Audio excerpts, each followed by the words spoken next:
നമ്മുടെ social media തുറന്നു കഴിഞ്ഞാൽ കുറേയധികം ആളുകൾ രാമായണത്തെ പ്രകീർത്തിച്ചുകൊണ്ടുള്ള വാർത്തകളുണ്ട്. അപ്പോൾ എന്നാൽ അതിനെ ആക്ഷേപിച്ചുകൊണ്ട് വാർത്തകളിടാം എന്നുള്ള രീതിയിൽ കുറേ ആളുകൾ ഇതിനകത്ത് കയറി വന്നിട്ടുണ്ട്. സുഡാപ്പികൾ വന്നിട്ടുണ്ട്, പിന്നെ അതുപോലെ തന്നെ കൊങ്ങികൾ കുറച്ച് പേര് വന്നിട്ടുണ്ട്. കോൺഗ്രസ് കുറച്ച് കുറവാണ്, എന്നാലും വന്നിട്ടുണ്ട്. സഹാക്കളാണ് കൂടുതലും കയറി വന്നിരിക്കുന്നത്.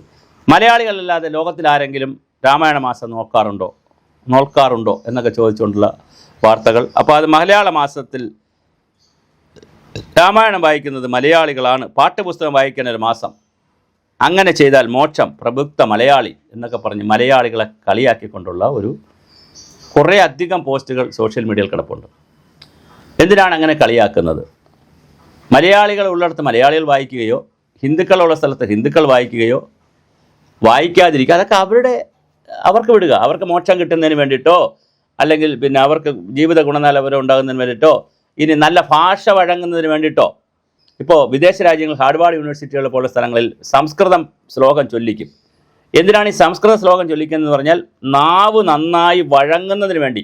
ഭാവിയിലെ കലാകാരന്മാരും ഗായകരും ഒക്കെ ആകുന്നവർ സംസ്കൃത ശ്ലോകം നന്നായി പഠിക്കും.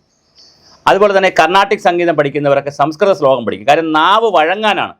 അപ്പോൾ അങ്ങനെ ഇതൊരു എക്സർസൈസായിട്ട് ചെയ്യുന്ന സ്ഥലങ്ങളുണ്ട്, ആത്മീയമായി ചെയ്യുന്ന സ്ഥലങ്ങളുണ്ട്, ഇതിൻ്റെ പിന്നെ ഭൗതികമായി ഇതിൻ്റെ നേട്ടം കിട്ടുന്നതിന് വേണ്ടി ചെയ്യുന്ന സ്ഥലങ്ങളുണ്ട്. അങ്ങനെ ലോകത്തെല്ലായിടത്തും രാമായണം എന്ന് പറയുന്നത് മനസ്സിലാക്കിയിട്ടുള്ളവരെല്ലാവരും ഇത് വായിക്കും. തുടർച്ചയായി എല്ലാവരും ഇരുന്ന് എല്ലാ ദിവസവും സന്ധ്യയ്ക്ക് വായിക്കുമെന്നുള്ളതല്ല. അത് പഴയ കാലങ്ങളിൽ കുറച്ച് പേരാണ് കേരളത്തിൽ വായിച്ചിരുന്നത്. പക്ഷേ ഇപ്പോൾ കൂടുതൽ ഭവനങ്ങളിൽ വായിക്കുന്നുണ്ട്, അമ്പലങ്ങളിൽ വായിക്കുന്നുണ്ട്, സ്കൂളുകളിൽ വായിക്കുന്നുണ്ട്. അപ്പോൾ ഇതിൽ അസ്വസ്ഥയാണ്. ഈ അസ്വസ്ഥത വരുമ്പോഴാണ് നമുക്ക് ചൊറിച്ചിൽ വരുന്നത്. അപ്പോൾ പണ്ടാണെങ്കിൽ കാറൽ മാർക്സ്, ഏംഗൽസ്, ലെനിൻ എന്നിവരുടെ ഫോട്ടോകളായിരുന്നു ഈ സഹാക്കളെല്ലാം പ്രചരിപ്പിച്ചിരുന്നതും. ഏത് വീട്ടിൽ ചെന്നാലും നമ്മൾ ഗ്രാമങ്ങൾ 70കൾക്ക് മുമ്പ് ഏത് ഗ്രാമത്തിൽ വീട്ടിൽ ചെന്നാലും അവിടെ കാറൽ മാർക്സിൻ്റെ ഒരു ഫോട്ടോ കാണും, അല്ലെങ്കിൽ ഏംഗൽസ്, ലെനിൻ, ആരുടെയെങ്കിലും ചില വീട്ടുകൾ മാവോയുടെ ഫോട്ടോയൊക്കെ കാണും, പിന്നെ ചെഗുവേരയുടെ കാണും. അത് കഴിഞ്ഞ് ഒരു കാലഘട്ടം കഴിഞ്ഞപ്പോൾ പിന്നെ വരാൻ തുടങ്ങിയതാണ് ചട്ടമ്പി സ്വാമി, ശ്രീനാരായണ ഗുരുദേവൻ്റെയൊക്കെ ഫോട്ടോ വെച്ച് തുടങ്ങി. ഈ കാറൽ മാർക്സിൻ്റെ ഫോട്ടോ വയ്ക്കുമ്പോൾ തന്നെ ശ്രീനാരായണ ഗുരു, ചട്ടമ്പി സ്വാമി അതിന് മുമ്പ് ഇവിടെ ഉണ്ട്, പക്ഷെ എന്നാൽ അത് വയ്ക്കത്തില്ല. ഇതായിരുന്നു വെച്ചത്. ഇപ്പോൾ ആളുകളുടെ വീടുകളിലൊക്കെ ശ്രീകൃഷ്ണ ജയന്തി അതും ഇതൊക്കെ വെച്ച് ഭാരതാംബയൊക്കെ വെച്ചുകൊണ്ടാണ് പോകുന്നത്. സഹാക്കൾക്ക് എന്താ സംഭവിച്ചത്? ഒരിക്കൽ ശ്രീകൃഷ്ണ ജയന്തിയെ തള്ളിപ്പറഞ്ഞു. ഇപ്പം കണ്ണൂരിൽ ശ്രീകൃഷ്ണ ജയന്തി നടത്തുന്നത് സഹാക്കളാണ്. ശ്രീനാരായണ ഗുരുദേവനെ കെട്ടിവലിച്ചുകൊണ്ട് പോകുന്നു എന്ന് പറഞ്ഞ് കെട്ടിവലിച്ച് മോശപ്പെടുത്തി.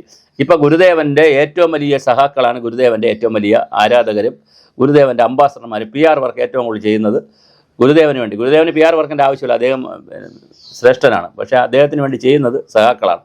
ഇപ്പോൾ ഇതാ സോഷ്യൽ മീഡിയയിൽ രാമായണത്തെ കയറി പറയുന്നു. ഇനി അറിയാനിരിക്കുന്നത് ചിലപ്പോൾ ഒരു രാമായണ മാസാചരണം CPM ആചരിച്ചാലും അത്ഭുതമില്ല. അതിലേക്കാണ് CPM വന്നുകൊണ്ടിരിക്കുന്നത്, അല്ലെങ്കിൽ സഹാക്കൾ വന്നുകൊണ്ടിരിക്കുന്നത്, അല്ലെങ്കിൽ യുക്തിവാദികളൊക്കെ വന്നുകൊണ്ടിരിക്കുന്നത്. എന്താണ് ഈ ലോകത്ത് സംഭവിക്കുന്നത്? ഇഷ്ടമുള്ള സ്വതന്ത്ര രാജ്യമാണ്, ജനാധിപത്യ രാജ്യമാണ്, ഇഷ്ടമുള്ളത് വായിക്കാനും പ്രചരിപ്പിക്കാനും ഒക്കെ ഉള്ള സ്വാതന്ത്ര്യമുണ്ട്, മറ്റൊരാളിന് ശല്യമില്ലാതിരുന്നാൽ പോലെ. പക്ഷേ സോഷ്യൽ മീഡിയ തുറന്നാൽ കുറേ എണ്ണത്തിന് നട്ടപ്രാന്താണ്, ഉച്ചക്കിറുക്കാണ്, കുറേ എണ്ണത്തിന് അസ്വസ്ഥതയാണ്. കാരണം ഇത്രയും ആളുകൾ ഇത് വായിക്കുന്നുണ്ടല്ലോ. നൂറ്റാണ്ടുകൾക്ക് മുമ്പുണ്ടായൊരു ഇതിഹാസം, രാമൻ എന്ന് പറയുന്ന ഒരു സ്വത്വത്തെ ഇപ്പോഴും ആളുകൾ വായിക്കുന്നുണ്ടല്ലോ. അതാരെ? ചെറിയ ആളുകളാണ് വായിക്കുന്നത്. നല്ല വിദ്യാഭ്യാസമുള്ളവർ, ഡോക്ടർമാർ, എഞ്ചിനീയർമാർ, സയൻറ്റിസ്റ്റുമാർ തുടങ്ങി സമൂഹത്തിൽ നല്ല പ്രൊഫസർമാർ, അതുപോലെ തന്നെ കോളേജ് അധ്യാപകർ, സ്കൂൾ അധ്യാപകർ, കുട്ടികൾ, എല്ലാ നാനാ വിഭാഗം ആളുകൾ ഇത് വായിക്കുകയാണ്. അവിടെയാണ് തമാശ. അപ്പോൾ അതുകൊണ്ട് ഇതിനെ തള്ളിപ്പറയുക, മോശമാക്കി പറയുക എന്ന് പറയുന്നത് തന്നെ ഒരുതരം ബോഡി ഷെയ്മിങ് പോലുള്ളൊരു പരിപാടിയല്ലേ? എന്തിനാണിത് ചെയ്യാൻ നടക്കുന്നത്? ഒരു കാരണവശാലും നിങ്ങൾ ആക്ഷേപിക്കാതിരിക്കുക. ആവശ്യമുള്ളവർ വായിക്കട്ടെ, വായിക്കാത്തവർ വായിക്കാതിരിക്കട്ടെ.